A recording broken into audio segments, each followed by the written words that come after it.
बिस्मिल्लाहिर्रहमानिर्रहीम। अस्सलामुअलैकुम dear students. 10th math chapter number 10 और थ्योरम नंबर है 2। तो आइए स्टार्ट करते हैं। इसकी स्टेटमेंट कुछ यूँ है, the tangent to a circle and the radial segment joining the point of contact and the centre are perpendicular to each other. इस स्टेटमेंट में वो कह रहा है कि the tangent to a circle, यानी एक सर्कल हो और उस सर्कल का कोई टेंजेंट हो, और टेंजेंट जिस पॉइंट पर सर्कल को टच कर रहा है उस पॉइंट से सर्कल के सेंटर को मिलाने वाला रेडियल सेगमेंट ड्रा किया जाए। तो प्रूव ये करना है कि ये दोनों, यानी ये जो टेंजेंट है और ये जो रेडियस है, ये दोनों एक दूसरे पर परपेंडिकुलर होते हैं। तो ये थ्योरम दरअसल जो थ्योरम नंबर 1 है उसका कन्वर्स है। थ्योरम नंबर 1 में ये बात बता दी गई थी कि रेडियल सेगमेंट के एंड पॉइंट पर परपेंडिकुलर लाइन जो ड्रा की जाती है वो सर्कल का टेंजेंट होती है, और इस थ्योरम में ये बात बता दी गई है कि ये लाइन टेंजेंट है, और जिस पॉइंट पर टेंजेंट है उस पॉइंट को अगर सेंटर से मिलाकर एक रेडियस ड्रा किया जाए तो ये रेडियस वाली लाइन और टेंजेंट वाली लाइन दोनों परपेंडिकुलर होंगी, यानी राइट एंगल बनाएंगी।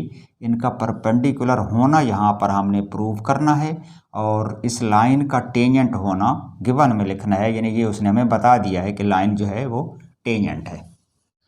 पहले इसकी प्रॉपर फिगर ड्रा कर लेते हैं। तो फिगर में ज़ाहिर है एक सर्कल बनाना है, वो मैंने ऑलरेडी ड्रा किया हुआ है। फिगर इसकी सेम वही है जो थ्योरम नंबर 1 की थी, यानी थ्योरम नंबर 1 और इसकी फिगर में कोई फ़र्क नहीं है। सर्कल का जो सेंटर है उसको ओ का नाम दे देते हैं। इसका एक टेंजेंट ड्रा करते हैं।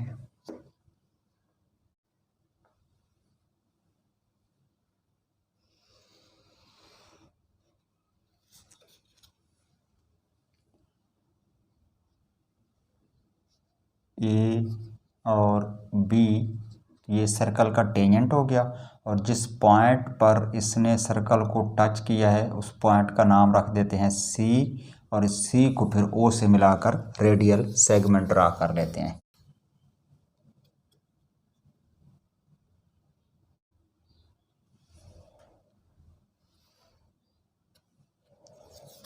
तो पॉइंट सी पर हमने रेडियल सेगमेंट ओ सी बना लिया है।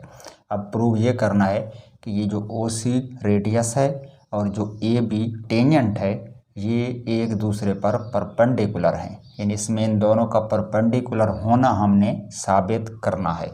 और जो थ्योरम नंबर 1 था उसमें ये साबित करना था कि जो ए बी लाइन है वो टेंजेंट है, और इस थ्योरम में ए बी लाइन का टेंजेंट होना उसने हमें बता दिया है, यानी इसको जो टेंजेंट होना है वो गिवन में लिखेंगे, और प्रूफ में ये लिखना है कि ओ सी और ए बी एक दूसरे पर परपेंडिकुलर हैं। यानी थ्योरम नंबर 1 और थ्योरम नंबर 2 में जो गिवन और 2 प्रूव हैं वो एक दूसरे से इंटरचेंज हो गए हैं, इसीलिए हम कहते हैं कि ये दोनों थ्योरम्स एक दूसरे के कन्वर्स हैं। तो फिगर के बाद पहली हेडिंग होती है गिवन की, और गिवन में ज़ाहिर है वो बातें लिखी जाती हैं जो स्टेटमेंट में हमें बताई गई होती हैं। तो इसकी स्टेटमेंट में ज़ाहिर है एक तो सर्कल बताया गया है, हम लिखेंगे एक सर्कल है जिसका सेंटर ओ है और उसके साथ उसका रेडियल सेगमेंट ओ सी है, ये भी गिवन में लिखेंगे, और जो टेंजेंट लाइन ए बी है वो भी गिवन में ही लिखना है। तो गिवन में हम एक तो सर्कल लिखेंगे, A circle with center at O, एक सर्कल है जिसका सेंटर ओ है, एंड रेडियस ओ सी इसका रेडियस है, और इसके साथ A B is the tangent of the circle, ये बात भी लिख लेते हैं यहाँ पर। Also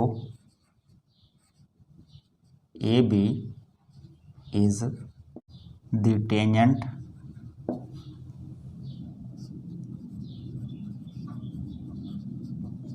to the circle at point C, यानी पॉइंट सी पर ए बी जो है वो इस सर्कल का टेंजेंट है। और साबित ये करना है कि ये दोनों, यानी ये जो रेडियस है ओ सी और जो टेंजेंट है ए बी, ये दोनों परपेंडिकुलर हैं टू द ईच अदर। तो अब हम नेक्स्ट हेडिंग लगाते हैं टू प्रूव। और प्रूव में सिर्फ यही बात लिख देंगे कि जो ओ सी है यानी रेडियल सेगमेंट, ये परपेंडिकुलर है ए बी पर, जो कि टेंजेंट लाइन है। यानी टेंजेंट लाइन ए बी और रेडियल सेगमेंट ओ सी एक दूसरे पर परपेंडिकुलर है। ये चीज़ हमने प्रूव करनी है। उसके बाद नेक्स्ट हेडिंग है कंस्ट्रक्शन।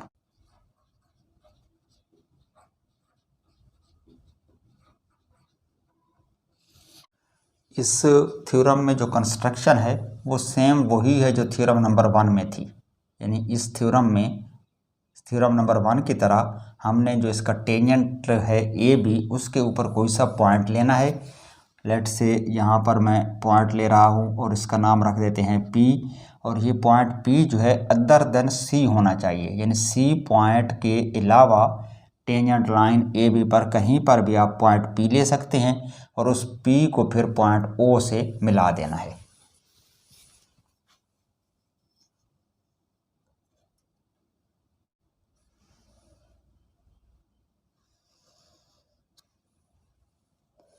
तो ये हो गई इसकी कंस्ट्रक्शन, यानी हमने एक पॉइंट पी लिया और उसको ओ से मिला दिया।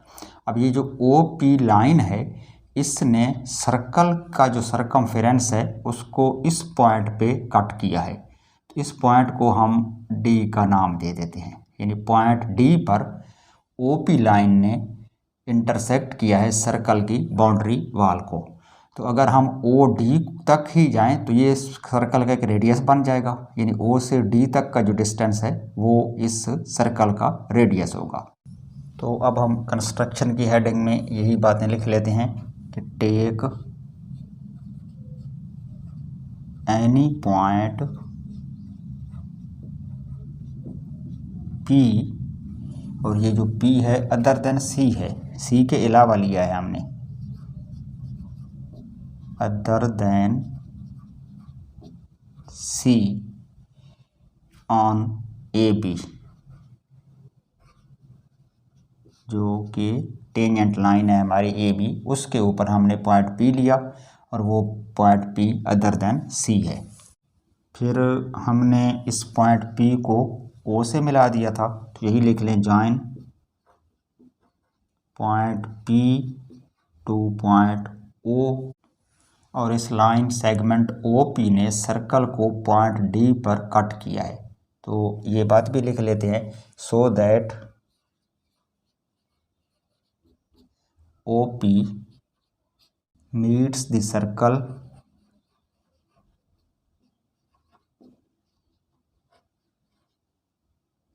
Eight point D. कंस्ट्रक्शन के बाद नेक्स्ट हेडिंग होती है प्रूफ की, और इसके 2 कॉलम बनाए जाते हैं। एक में लिखते हैं स्टेटमेंट्स और दूसरे में रीजंस।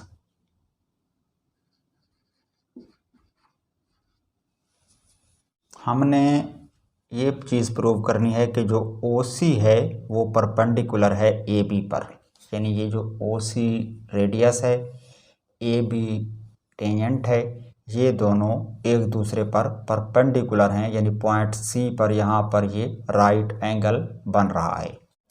हमें पता है कि पॉइंट ओ से जो लाइन ए बी है उसका जो शॉर्टेस्ट डिस्टेंस होगा, जो कम से कम डिस्टेंस होगा, वही दरअसल परपेंडिकुलर होगा। ये बात हम जानते हैं कि किसी पॉइंट से किसी लाइन का जो शॉर्टेस्ट डिस्टेंस होता है या कम से कम फासला होता है वो दरअसल परपेंडिकुलर होता है। तो अगर हम ये प्रूव कर लें कि जो ओ सी साइड है ये पॉइंट ओ से इस लाइन ए बी तक कम से कम फासला है या शॉर्टेस्ट डिस्टेंस है, तो इसका मतलब फिर ये होगा कि ओ सी इसका परपेंडिकुलर है। अब पॉइंट ओ से ए बी लाइन तक का डिस्टेंस हम यहाँ पर इस फिगर में दो तरह से निकाल सकते हैं। एक तो ओ से सी तक को मेजर करें तो ये डिस्टेंस हो जाएगा, और दूसरा है अगर ओ से पी तक चले जाएं तो ये ओ पी भी पॉइंट ओ से लाइन ए बी तक का डिस्टेंस है। अच्छा, ये जो ओ सी है ये इस सर्कल का रेडियस भी है।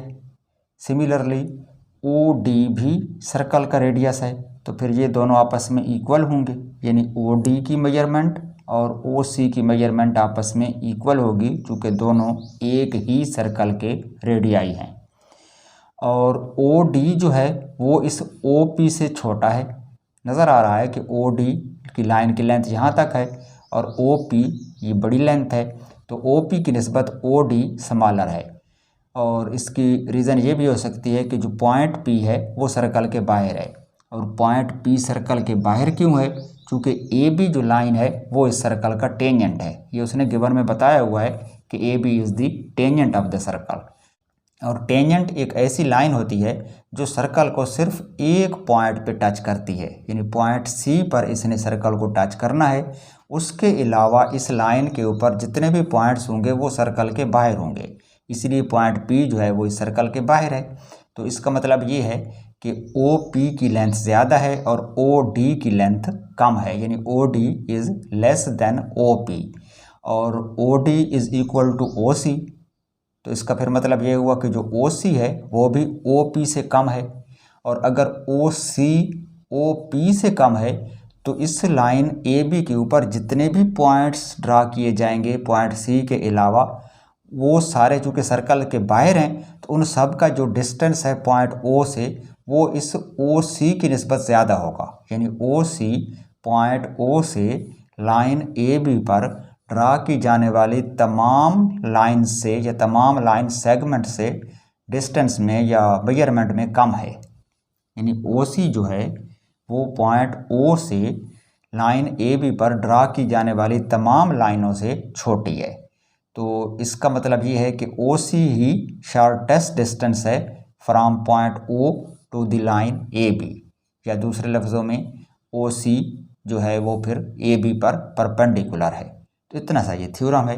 हम इसको स्टार्ट करते हैं अब इसका प्रूफ। तो प्रूफ में पहले यही बात लिखनी है कि जो ए बी है वो इस सर्कल का टेंजेंट है। तो यहाँ लिख लेते हैं कि A B is the tangent to the circle at point C, यानी ए बी जो है वो पॉइंट सी पर इस सर्कल का टेंजेंट है। और ये चीज़ गिवन में लिखी हुई है, तो इसकी रीज़न में लिख दें गिवन। और जो लाइन सेगमेंट है ओ पी वो इस सर्कल को पॉइंट डी पर इंटरसेक्ट कर रही है या कट कर रही है। तो ये चीज़ भी लिख लें, O P cuts the circle at point D. और ये चूँकि हमने कंस्ट्रक्शन में ओ पी को ड्रा किया था और उसने पॉइंट डी पर इसको इंटरसेक्ट किया था, तो इसके रीज़न में आप कंस्ट्रक्शन लिख लें।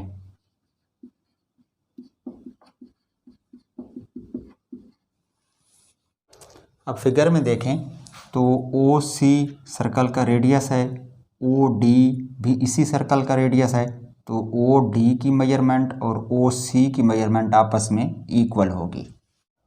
अब यहाँ लिखेंगे कि measurement of O C is equal to the measurement of O D.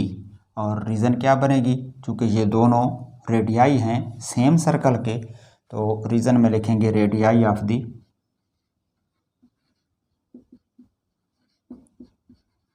Same circle.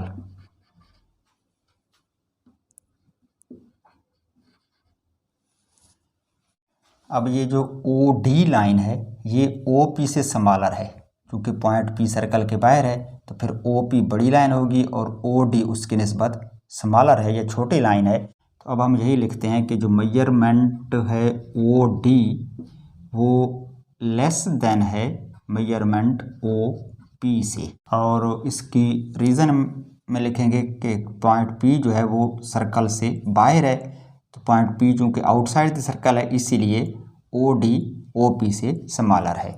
Reason में लिख लें कि point P is outside the circle.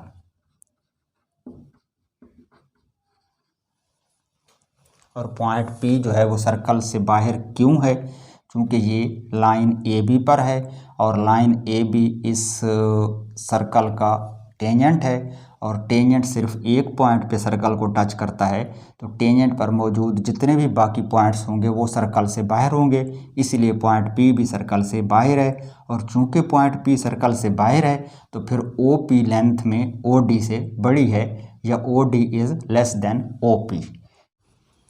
इसको कर दें नंबर 1 और इसको कर देते हैं नंबर 2। अब इन दोनों को गौर से देखें तो जो OD है वो इक्वल है OC के और OD जो है वो लेस देन OP है। इस OD की जगह पे हम OC भी लिख सकते हैं, क्योंकि ये दोनों आपस में इक्वल हैं। तो ये स्टेटमेंट कुछ यूँ हो जाएगी कि मेजरमेंट ऑफ OD और OD is equal to OC है, तो मैं इसको OC कर देता हूँ। ये लेस देन हो जाएगी मेजरमेंट ऑफ OP से। और रीज़न में लिखेंगे यूजिंग 1 and 2। तो अब ये साबित हो गया है कि OC जो है वो लेस देन OP है। और OC इधर देखें तो ये वाली साइड है और OP ये वाली साइड है, तो OP की निस्बत OC स्मॉलर है। इसी तरह हम ये साबित कर सकते हैं कि पॉइंट O से जितनी भी लाइंस ड्रा की जाएंगी अदर देन OC वो सारे इस OC से बड़ी होंगी, क्योंकि सी के अलावा जितने भी पॉइंट्स होंगे इस लाइन पर वो सर्कल से बाहर होंगे, तो लाजमी बात है फिर वो लाइनें ओ सी से बड़ी होंगी। और ओ सी उन तमाम लाइनों से चूँकि स्मॉलर है तो ओ सी ही दरअसल शॉर्टेस्ट डिस्टेंस है पॉइंट ओ से इस लाइन ए बी पर, और जो शॉर्टेस्ट डिस्टेंस होता है वही परपेंडिकुलर भी कहलाता है। तो इसका मतलब है ओ सी और ए बी एक दूसरे पर परपेंडिकुलर हैं। तो अब हम यही बात लिखेंगे, so radius O C is shortest of all lines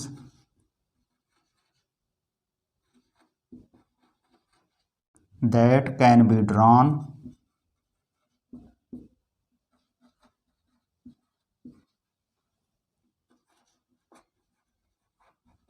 from O to the tangent AB।